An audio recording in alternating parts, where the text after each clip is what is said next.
Deux spoils du chapitre 62 qui sort dans 2 jours de Dragon Ball Super vient d'être leak. Et tout ce que je veux dire c'est waouh, juste waouh.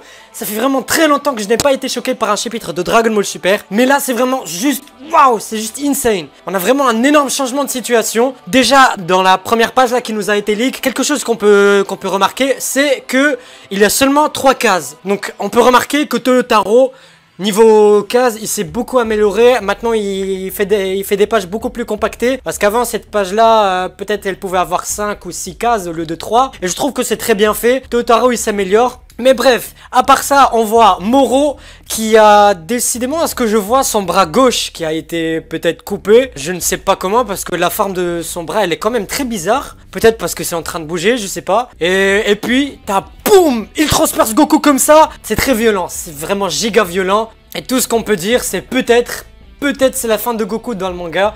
Parce que s'il meurt, c'est fini pour lui. Il ne pourra plus jamais être ressuscité. Si vous avez vu Dragon Ball Z, vous comprendrez ce que je suis en train de dire. Goku, s'il meurt ici, il ne pourra plus jamais être ressuscité. Et donc voilà, la page suivante, on te montre Gohan, Piccolo et Jaco. Mais surtout, genre, regardez Gohan, l'expression faciale de Gohan. Genre, cette page-là, franchement, elle m'a fait ressentir le choc.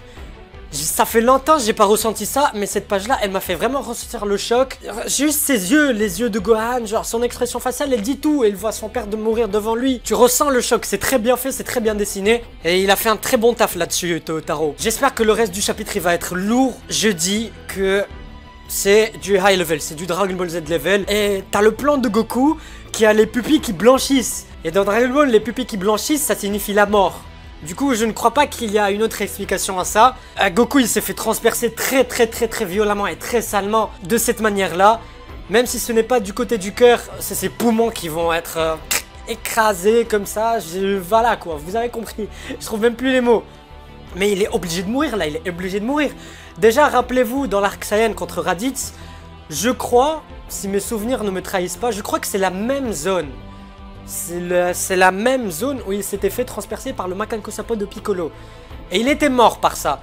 Donc je ne crois pas que il va survivre à cette attaque-là. Je ne crois pas qu'il va vraiment y survivre. Et puis en plus, t'as Moro qui sourit et il te fait une démonstration très rapide de sa monstruosité. Le mec, il est en train de flex. Il est calme. Il est pas en mode ah, je rage. Boum, vas-y, je te fais ça. Non, pas du tout. Il est très calme, il est très à l'aise. Il sourit. Le mec, il a le temps de sourire. Ça se voit, il a très confiance en lui, il est juste surpuissant, Moro. Et franchement, je trouve que maintenant, c'est méga intéressant. C'est devenu méga intéressant de voir Goku, enfin, se prendre une énorme claque sur la tronche. Il n'y a pas que Goku qui s'est pris cette claque-là. Il y a nous aussi, les lecteurs. Goku et nous, on s'est pris cette grosse claque. Parce qu'on est habitué à un Goku, disons-le clairement, c'est pas Goku, mais un clown qui s'amuse à tester sa puissance contre des puissants ennemis. Voilà, c'est un Goku débile qui n'a vraiment pas sa place dans le champ de bataille. Et là, avec ces scènes, tu sens que ça y est, tu sens que Goku n'a même plus le temps de se reprendre en main et de se dire bon, lui c'est un ennemi ultra puissant et dangereux, je vais arrêter de faire le con. Genre comme avec Zamasu et Jiren, sauf que là il n'a même pas le temps de dire ça, il n'a même pas le temps d'arrêter de faire le con, c'est foutu, il s'est pris une attaque, c'est mort, là il ne peut plus retourner en arrière, il n'y a plus de retour en arrière. Il paye direct en cash le prix de sa connerie là, il paye vraiment direct le prix très cher, il ne peut même plus se corriger. Et franchement j'espère qu'on ne sortira pas un délire de je sais pas où, avec les Senzu Beans, ouais comme quoi les Senzu Beans ils vont le soigner, ou un mec qui le heal, parce que franchement il y en a marre de ça, il y en a marre de la simplicité scénaristique de cette manière là. C'est trop nul, c'est juste trop nul, il faut de l'enjeu, il faut du choc, de la difficulté. Là on l'a, c'est bon, là on l'a enfin. Bon là c'est seulement 2 pages, mais j'espère que le reste du chapitre c'est aussi épique que ça, c'est aussi choquant que ça. J'espère parce que pour le moment avec DB Super, avec cet arc là, on a eu beaucoup de chapitres, disons-le, d'une qualité moyenne. Mais là, ça y est, on remonte. Là, la hype, elle remonte. Et voilà. Et heureusement aussi que nous pouvons éliminer l'option de la fusion une fois pour toutes. Parce que avant ce chapitre-là, on se disait que Moro, ils vont en finir soit avec une fusion végétaux, soit avec Gogeta. Ce qui sera très nul. Mais là, c'est bon. On supprime complètement l'option de la fusion. Que ce soit Potara ou Metamol, c'est bon, c'est fini la fusion. C'est fini aussi l'option du Migate une fois pour toutes. Parce que même si Goku il est intact et que tout ça ne s'est pas passé, juste ces 2 pages montrent à quel point Moro est surpuissant et que les 2 fusions ne serviront à rien.